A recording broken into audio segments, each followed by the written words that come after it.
Let's start a conversation about healthy weight for life. Obviously, we're looking around and you can see, why are we so overweight? We're wondering what is causing this obesity epidemic. Well, it's because there's many ways that diets fail. And you may ask, how do they fail us? Well, one of the most common obstacles that people face that they may not know about is detoxification. Other reasons, they go to appetite suppressants, or they may think it's important to just not eat as much and really starve themselves. And really the main focus when it boils down to the one piece is that we're really doing weight loss to lose fat instead of losing muscle. What does that mean? It means that we really need to shift our focus from being light to being lean, and that's one of the tricks. So let's talk about these in detail. In order to really understand how we get healthy weight for life, you need to understand these two terms called inflammation and detoxification. Let's put it all into context, okay? We're backing it up another step. If we look around, you can see that our shapes are changing over time. Obesity didn't used to be as big a problem as it is now. We used to not have the epidemic of children being overweight, let alone our adults being overweight. And many of us are believing that the reason why we're evolving into this different shape is because we're making different choices as compared to our ancestors. We used to make better choices about how we ate, how we moved, and how we slept, how we managed our stress. These things are shifting the way our body is working, and we're seeing that on data, as we see here with the Center for Disease Control. What they decided to do was take a map and look at the rates of obesity throughout the US. So when they started tracking way back in 1985, the obesity epidemic was just starting. So you can see there are many states, which are in white, that there wasn't even any data for. They weren't tracking the rates of obesity in the adults there. And just to put it into a perspective, a 5'4" adult who had 30 extra pounds of weight on them would be considered obese, just to kind of get a sense of what obese really means. So you can see here that there's a color code or a color bar at the bottom. So as the number or percentage of adults that are obese goes up, the color goes from these cool blue tones up to the warm and hot red and orange tones. Now let's talk about how that makes a difference over time. Look at these maps. Now we're comparing 1990 to 1999 and then 2009. You can see an obvious trend. You see how states have slowly over time, actually not slowly, I would call this quick. I mean, in a matter of 20 years, we are seeing obesity increase amongst adults. And if we were to take a map for kids, it would look very similar. And why? Because in the homes, we're making similar choices. So those choices are affecting all ages. So why is this a big deal to all of us in healthcare, and why should it be a big deal to you? Well, there is this rise of chronic disease epidemics, meaning things that are going to stick with you if you don't change your choices. What are these risks that we really need to understand are rising? Well, you might be noticing them yourselves already. Things like heart disease. Did you ever think that you would get to know people who are having heart attacks in their 40s and think that's kind of normal or not a shock to you? How about diabetes? We're seeing full onset type 2 diabetes in teenagers. That was supposed to never happen to them until they were seniors, based on the lifestyles we had even 50 years ago. How about cancer? We used to think that cancer was also for seniors, but now more and more we see young adults with cancer popping up. Last but certainly not least is arthritis and many other symptoms that we may not die from necessarily, but they surely hinder our quality of life. So these chronic disease epidemics, you might wonder, why are they here? And so many people wonder, oh, why do I have this problem? And the thing that we hear over and over is that people are thinking it just runs in the family. What does that mean? Oh, that it's just in our genes. But here's the deal. All this stuff is changing in the last 20 years, but our genes haven't changed for thousands of years. So how can we pin everything on our genes or our family history? We can't.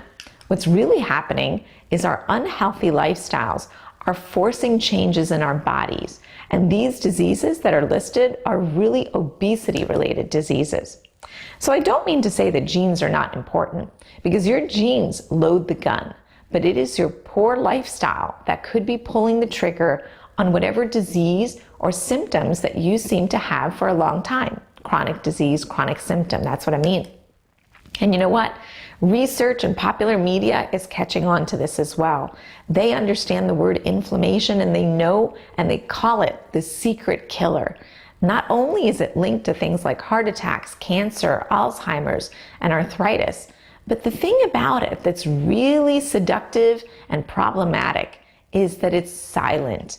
It's kind of like so many other symptoms that people have. If you don't feel it, you don't know you have a problem. So this inflammation is the fuel for so many other long-term diseases that people have. Whether it's a disease or it's a symptom, that inflammation fuels it. So hopefully you're asking the question, how do I get rid of inflammation? Well, it's to understand this concept of debt. You know, when we make unhealthy choices, understand that we're going to pay a debt, pay a price for those choices. It's a debt that we owe our body. So whether we're overweight or obese, we do need to understand we carry this debt to our body when we start creating this imbalance. So how do we create imbalance or debt? Well, many of the foods and the way we eat inflame our body or cause inflammation. So we eat the wrong foods, the more artificial, processed, preserved they are, if they have a lot of ingredients in them that we don't need, like sugar, fat, salt, if they've been engineered or modified so that what they were originally is nothing like the tomato you might be eating now, this causes inflammation in the body. Many of the foods have now started triggering allergies and sensitivities, and to top it all off, we eat way too much of them compared to the way we used to eat, and we shovel them down at times in our times of stress. We're creating a debt to our body, an inflammatory debt. The other thing is our environment parallels our food choices. Think of all the things that our environment has in it that it didn't even have 50 to 100 years ago. Again, we cannot act like there isn't a price we must pay for being exposed to those things. And even though they may not take you down in a day or two, that long-term daily exposure racks up debt that your body will then have to pay the price for. So what happens next? I'm talking about all this doom and gloom with inflammation and all this garbage that we kind of are exposed to through our food, our stress, our environment. Well, luckily the body has a mechanism to get the garbage out. But here's the problem. If we don't give the body what it needs to get the garbage out, we end up with a garbage jam. And so here is the scientific explanation of how it all goes. Inflammation, as we talked about, is actually an alarm. It's an alarm set off by your body's immune system. And remember, your immune system is kind of like your body's security system. So if it sees like an infection, or if you injure yourself, or if there's a big grizzly bear that's coming to attack you, that immune system says, hey, big problem in the house. Let's turn on the alarm. And the body goes into survival mode. And one of the things it does in survival mode is it likes to store fat. Well, here's the deal. We don't suffer from as many infections like tuberculosis like we used to 100 years ago. We don't get injured and then just stay injured. We actually get to go get that corrected by surgery. And grizzly bears and tigers don't affect us every single day. But things like our cell phones and computers and our kids' soccer schedules, these kinds of things really create this do or die stress in us. And that turns on that inflammation alarm. And what about the food that we eat? It looks so different from what the earth had actually created. And so guess what? That turns on an alarm every single time we eat it. And what about our environment? We talked about all the things that may be toxic, but there are many things we apply on our skin and put in our mouth that have preservatives and chemicals that our body again looks at as enemy, as potential threat. And then we have belly fat, this slowly encroaching kind of thing on our system that the body and immune system say, hey, it doesn't make sense why this thing is trying to take over. Let's render an attack. So again, when any of these things are exposed to that immune system, it turns on that inflammation alarm and you get this production of garbage. So bear with me, we're getting to the point here.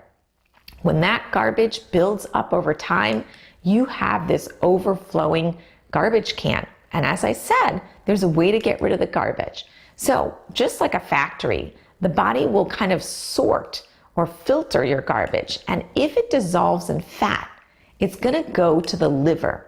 Okay, so fat-soluble toxins or garbage go to the liver. But if it dissolves in water, it goes to the colon, the kidney, or the skin. Now, you know the guys on the right. You know them because you know that there's holes to the outside for you to poop, to pee, and sweat. And so that's all well and good. If you're drinking water, eating a lot of fiber, you're exercising, you're helpful in getting that body to take that garbage out. Now, your liver does not have a hole to the outside. And so what it needs are a lot of nutrients to be able to convert its garbage into a form that can then dissolve in water. And then the colon, kidney, and skin can then get it out. So are you thinking, maybe I might not be drinking enough water, or maybe I'm not eating enough plants to be able to give my liver what it needs to detoxify. Maybe I'm not moving as much to be able to sweat my garbage out. So could your trash cans be too full? That could be the reason why you're not losing weight. You have to have empty trash cans. Otherwise, you end up with this garbage jam, if you will. And so it's that imbalance, that debt that you still have in the bank account with all this garbage that you may have created. So, lesson number 1, why most diets fail? They don't address the detoxification burden or the garbage burden that you've created. Now, here's the next thing that we want to talk about as we bring in the big concept of lifelong weight loss. Most diets don't teach us how to live balanced. They kind of are yo-yo-like. They tell you to live like this for a little bit, you lose your weight, and then you go back to sometimes your old ways. And so the lifelong trick for having healthy weight is to make sure you get that garbage out from all your past debts, but then you've got to make sure you don't incur new debt. And so we have to reduce ways of bringing new garbage in. And that's what we're going to focus in on. Now, one of the ways that many of us decide to try to lose weight may be with appetite suppressants, or we might think it's just a calorie equation. Here's the problem. If all we do is restrict calories and down to an unhealthy level, we actually will promote muscle loss, and we won't have all those nutrients we need to get the body to clean up. So let's specifically talk about appetite suppressants and starvation. First, appetite suppressants. People are interested sometimes in the quick fix. Being overweight or obese can be frustrating, especially knowing that it causes so many other problems. And so that's a perceived benefit that, oh, just get me a pill, it'll control my appetite. But here's the problem. When you use those appetite suppressants, and especially when they're paired up with a very, very low calorie diet, your body says, where's the food? Where's my energy source? And it will actually start using your own muscle for food. You will actually catabolize. You will eat your own muscle. That is not healthy. And so what we really need to understand is people who have blood pressure issues, heart disease issues, or people who actually just want to keep weight off for life, appetite suppressants are potentially a real risk. They should not be considered that lifelong solution. So let's see how many times we're fooled into thinking that we've had healthy weight loss. You see, what happens is that when we look at our scale, all we see is a total number if it went up or down. But we don't know when the number goes down, did we actually lose fat? Or could we have inadvertently and dangerously lost muscle? And what I'm hoping that you're getting from me is that when we starve our bodies or when we use appetite suppressants, we are losing muscle, and muscle is what we absolutely need to keep the weight off for life. It's not a good long-term solution. So there's a big difference between muscle loss and fat loss. You see, when you lose muscle, you are losing your metabolic power. You are losing your fat burning power because it burns calories at a much higher speed, 5 times as much. And so the fact is that because muscle burns more fat, that's what's going to keep your weight healthy for life. And here's a picture to just drive home the point. We don't want to be just light. We want to be lean. If you look at the picture on your left-hand side, you see that there is this big circle of white lining around the muscle. This is kind of a cross-section of a thigh. And you see that that layer of fat, that I'm going to teach you is what causes inflammation. This person and the other person on the right may look the same on the outside, but you see how much more muscle the person on the right has? So that person is lean and that person is burning fat, whereas the person on the left, through maybe appetite suppressants or starvation or eating the wrong foods, is storing fat. Not good for healthy weight long term. Because not only do you not have health from calorie burn, but that extra fat is fueling inflammation. You remember that word? Inflammation is what fuels all other diseases that affect so many Americans and people across the globe. So you might be asking me, how do I burn fat versus store fat? Well, it's quite simple. One of the ways that you can be so powerful in this is to manage your blood sugar. So here's a diagram, and here's the simplicity of it. If your blood sugar goes too high, you store fat. If it drops too low, you store fat. And there is this Goldilocks phenomenon where in the middle, where it's just right, you burn fat. So when you eat foods that are keeping you in that middle zone, you're burning fat all day long. So what you need to know is that all carbohydrates are not created equal. When we're burning sugar/carbs, we need to know that there's good ones and bad ones. So these good carbs that I alluded to, they slowly get digested in your system and they release their blood sugar slow, and there's not so many of them, as you can see with this diagram with the apple. Now let's compare that to a bad carb, like a piece of white bread or maybe some sort of cereal. Now I have a sugary cereal here, but you see how it's all dropping out a bunch of sugar and the speed of the drop is really high? That's what I call a sugar bomb. So foods that are bad carbohydrates tend to release sugar quick, and they tend to release a lot of sugar. So the big lesson is that bad carbohydrates will cause fat gain, right? Let me show you how that happens. When we choose foods like white potatoes or jelly beans, we actually cause our blood sugar to spike. We call that a high glycemic food. Conversely, if you decide just to make a simple switch and eat a sweet potato, this sweet potato is low glycemic. It does not have that same sugar bomb effect. And so this is how it plays out day in and day out based on your choices. Let's say you had a bowl of cereal, and let me tell you, a lot of those healthy cereals actually are high glycemic. So when you eat that, your blood sugar spikes up. You see it's gone up into the wrong zone. So what happens? It turns on an alarm. Insulin comes flooding out and it says, whoa, we can't have you up here. Tells your body, let's get inflamed, let's store some fat, and then it starts to cause your blood sugar to drop. But it drops it too low. And then your body says, whoa, whoa, whoa, we've gone on the other side. Makes you crave food because it doesn't want you to be too low and faint. So what do? You have a healthy granola bar maybe, or one of those fruity yogurts. And so you think you're being healthy, but that too may be high glycemic. And so what happens? Your blood sugar spikes high and quick because you ate high glycemic. Alarm goes off, insulin gets dumped, you store some fat, and then guess what? Blood sugar plummets. Plummets again to where the craving starts. But this time you might say, oh, I don't have time for a snack. And so guess what happens? The craving increases.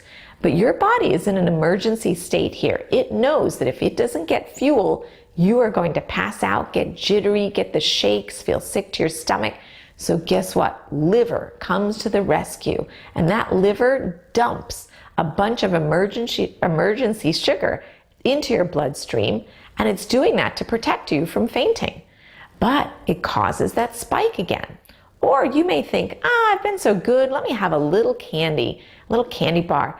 And that makes you, again, spike up the blood sugar, whether it's your liver or that candy bar. You get that spike, the alarm, and so on and so forth. So here's the problem. You're constantly in the store fat zones. You see, what happens is that when you eat foods that cause your blood sugar to spike and crash, you cause fat storage. And you remember, fat storage causes inflammation. And if you have inflammation ongoing or chronic, as we say in medicine, that is what leads to so many diseases that we had shown. So here's the tips, final tips to kind of really get in the choices that we need to make to pay our debts off and keep them out. So you want to eat whole, unprocessed foods. The closer to the earth or the closer to the way the food originally came, the better. If your great-grandmother would not recognize the food, do not eat it. Try to minimize bad carbohydrates and grains and gluten in general. Most of the stuff that's out there tends to be enriched and bleached and processed. Keep it low or get it out. When you're eating your fruits and vegetables, be sure to get the rainbow of colors, because all of those colors are important for your liver to detoxify, and they're important for all other parts of your body to work well. So get fruits and vegetables close to the earth and get plenty of colors every day if you can. Eat good fats. Fat is not bad, but the right kinds of fats are essential. So eating nuts and seeds and certain fish like salmon and mackerel and having good healthy oils as part of a balanced diet has been shown to be very helpful for healthy weight for life. And of course, let's not starve. Don't starve all day and then inhale a big dinner and then go to bed. It's not natural. It's not healthy. You want to space out your meals. And like I talked about, let's not be so stressed when we're eating, because your mindset actually turns on inflammation. If you're stressed while you're eating, you are going to more likely store it as fat. So try to be relaxed. Slow down, turn off the TV, stop looking at your cell phone when you're eating, and just be present. Because here's the deal. Everything I've talked about is going to help you, but nothing will work unless you do. And so the issue really is for most of us, not that we don't know what to do, but how do we get there? And we may think it's a matter of willpower, but really it's a matter of want power. How much do you want healthy weight? How can you help yourself get better? Ask your questions. Figure out which foods could be good for you or bad for you. Start resolving your debt. Make sure that when you're going for healthy weight, that you're going to be lean, because you want to be healthy inside and out and keep up these great habits to make it lifelong. I am so proud that all of us are making efforts to be healthier. We recognize that it's a change that needs to come about so that ourselves, our children, and future generations have an opportunity to be happy and healthy in the best of ways. Take care and good luck.